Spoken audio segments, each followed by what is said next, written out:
Korang-korang, kejap. Tengok video ni. Inilah dia pengkhianat.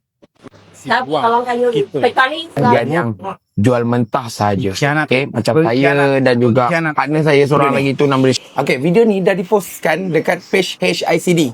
Okay, Halal Inquiry Company Directory. Okay, pada tarikh berapa hari bulan? Tak silap saya pada 29. Okay, tapi posting ni dah diturunkan pada pagi ini. Hari ini, pagi ni dia turunkan. Saya tak pastilah pagi ni ke ataupun malam tadi ke, saya tak pasti.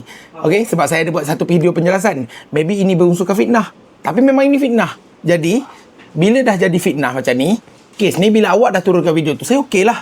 Okay, saya tak adalah nak ambilkan tindakan selanjutnya. Sebab apa? Mungkin awak ada pesalahfahaman dengan saya punya company. Tapi, saya tengok balik page awak. Tadi awak ada post satu gambar berserta dengan caption. Awak mengatakan, saya nak pusing siapa ni? Saya nak putar alam siapa ni? So, maknanya awak memang nak ambil serius lah benda ni. Okay, it's okay. Kalau awak betul-betul nak ambil serius dengan benda ni, saya pun akan serius dengan benda ni. So, pada hari ini, pada malam ini, saya akan keluarkan satu video. Satu video lagi. Dan pada tengah hari ini, saya akan ambil tindakan undang-undang terhadap awak. Awak tunggu, awak relax. Nanti kita akan berjumpa di video seterusnya. Tunggu malam ni Saya ada post satu video lagi.